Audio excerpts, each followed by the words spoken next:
chers petits amis, je vais vous raconter l'histoire de Blanche-Neige et les 7 nains, que vous pourrez suivre avec moi dans votre livre. Vous saurez que le moment est venu de tourner la page lorsque vous entendrez tinter ces petites cloches. C'est bien compris? Alors commençons.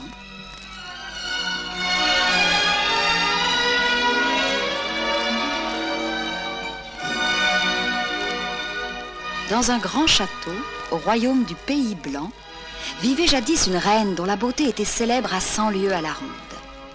Cette reine était très triste, car elle n'avait point d'enfant.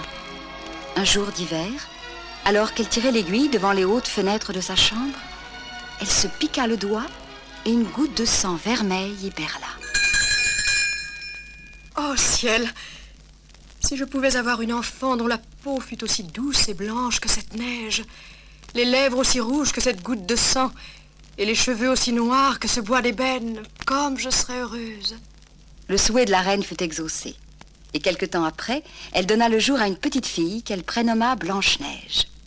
Hélas, sitôt après la naissance de la petite Blanche-Neige, la reine mourut. Le roi, son époux, en éprouva un grand chagrin. Mais ne voulant pas laisser sa petite fille seule dans le château, il se remaria quelques années plus tard.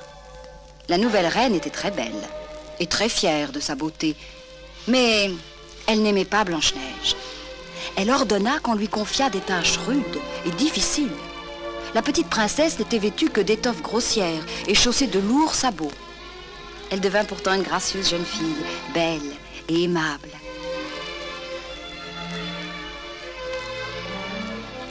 Un matin de printemps, elle tirait du puits un lourd seau d'eau. Soudain, à la lisière de la forêt voisine, elle vit un jeune et gracieux cavalier qui venait vers elle.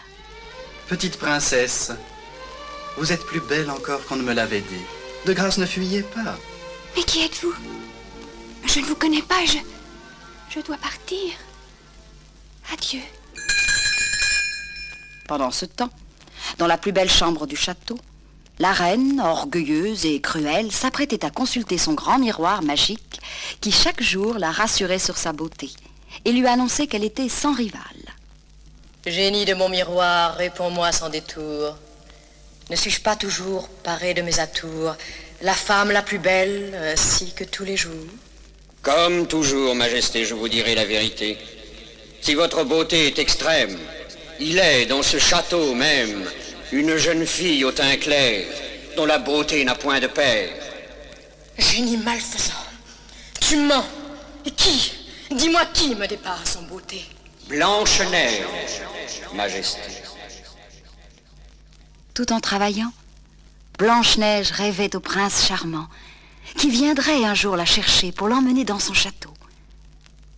Cependant, la reine était de plus en plus jalouse de Blanche-Neige. Sa cruauté et son orgueil lui firent concevoir un méchant projet. Elle appela en grand secret un chasseur qui lui était tout dévoué. Je t'ordonne de conduire Blanche-Neige au plus profond des bois. Tu l'abandonneras sans nourriture afin qu'elle y périsse et que les animaux sauvages la dévorent. Alors je serai de nouveau sans rival. Le lendemain, le chasseur se présenta devant Blanche-Neige. Si cruel qu'il fût, il avait le cœur brisé. Il n'en obéit pas moins aux ordres de la reine et conduisit Blanche-Neige au plus profond des bois. Adieu, princesse. Pardonnez-moi, mais il faut que je vous abandonne ici. Ici? Mais pourquoi? Et qui vous a donné cet ordre? La reine. La reine? Que le ciel vous garde, princesse. Adieu, adieu. Blanche-Neige marcha longtemps, longtemps. Elle était seule, sans défense, au milieu de la forêt. Épuisée, elle finit par s'endormir sur la mousse froide qui tapissait le pied d'un grand chêne.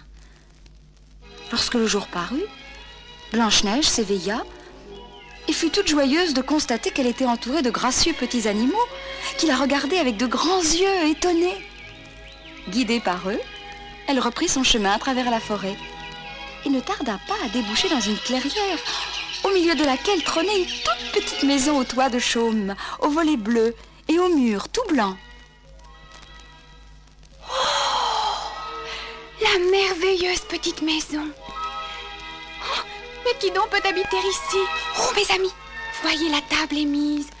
1, 2, 3, 4, 5, 6, 7 petites chaises autour de la table. Et quel désordre! Grimpons cet escalier. Mais oui, 7 petits lits. Et que de poussière! Allons, mes amis, à l'ouvrage. Rangeons la demeure de ces petits paresseux. Allons, aidez-moi.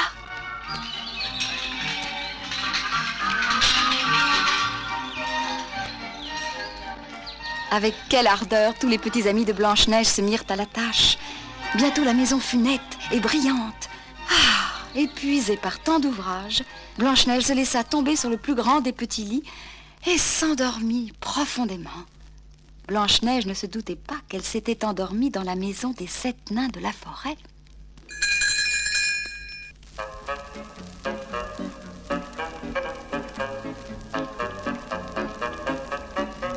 Tenez, les voici. Ils reviennent de la mine où ils extraient de beaux diamants. En tête du cortège, comme toujours, le plus savant, c'est professeur, ou plutôt prof. Derrière lui, grincheux, toujours en colère. Puis joyeux, toujours gai. Traînant la jambe et bâillant au corneille, voici dormeur. Hatchoum est le 5e. Il éternue entre tous les mots. Écoutez-le. L'avant-dernier, c'est timide. Il ne parle presque jamais et rougit à tout propos. Enfin, qui ferme le cortège? Simplet, le plus jeune des 7 nains.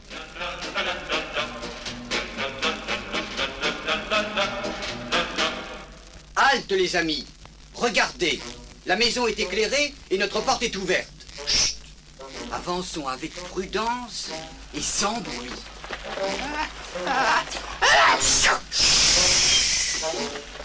Regardez comme tout est propre. Oh, qui nous a volé notre belle poussière? Oh, les gradins, là. Moi, je monte me coucher. Les amis, vite, vite, venez voir. Chut, ne faites pas de bruit. Comme elle est jolie. Toute cette agitation finit par réveiller la princesse. Oh, mes amis, de grâce, ne me chassez pas, je suis si malheureuse. Ah oui, restez. Oh, merci, mes amis. Oh, merci. Permettez-moi alors de vous raconter ma triste histoire. Blanche-Neige fut ainsi adoptée par les nains. Pauvre petite princesse, demeurez tant que vous voudrez avec nous. Nous vous protégerons et vous serez heureuse. Vous ne connaissez pas une jolie chanson d'amour? Un jour mon prince viendra, un jour il me dira ces mots d'amour et si troublants et tendres que j'aurai tant plaisir à entendre.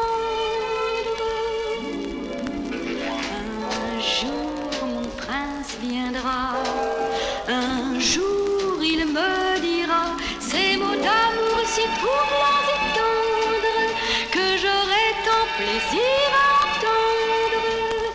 Qu'il vienne, je l'attends, craintive et cœur battant, dans ses bras alors mon beau rêve enchanté deviendra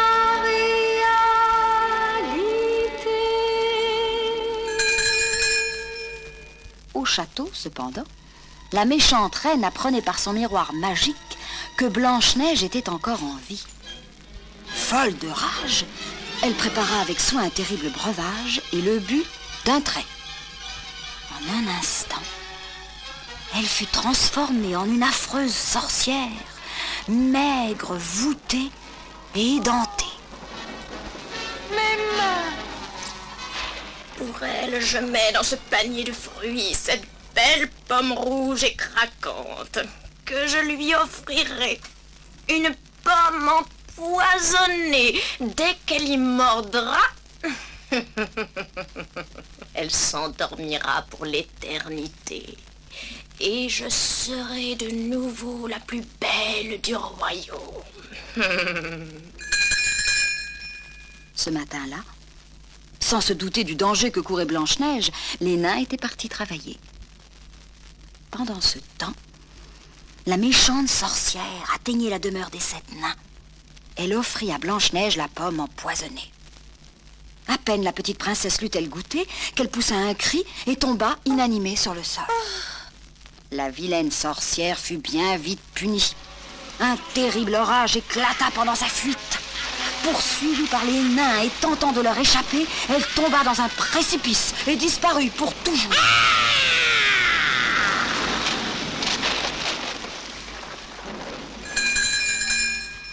Hélas, quel triste spectacle attendait nos 7 petits amis. Dans la clairière où le soleil brillait à nouveau, ils dressèrent un lit de cristal et de bois de rose. Ils y placèrent la petite princesse et veillèrent sur elle tout le jour et toute la nuit, entourés des animaux de la forêt. À l'aube, ils virent apparaître à la lisière du bois un cavalier éblouissant de jeunesse et de grâce. Regardez, c'est le prince charmant que Blanche-Neige attendait. Ciel, qui êtes-vous? Et que fait ici ma gracieuse princesse, si profondément endormie? Réjouissez-vous, mes amis. Je sais le moyen d'éveiller Blanche-Neige. Le prince mit un genou à terre et posa délicatement ses lèvres sur le beau visage endormi. Blanche-Neige, aussitôt, ouvrit les yeux et sourit. Oh, mon prince, je vous voyais dans tous mes rêves et je savais bien que vous viendriez un jour, car je vous attendais sans cesse. Avec 1000 précautions, le prince prit Blanche-Neige dans ses bras et la déposa sur la selle de son cheval. Accompagné des 7 nains, il s'en fut vers l'orée de la forêt. Et après que Blanche-Neige eut dit adieu à tous ses petits amis, il lança son cheval au galop vers son beau château bleu qui brillait au loin dans le soleil du matin.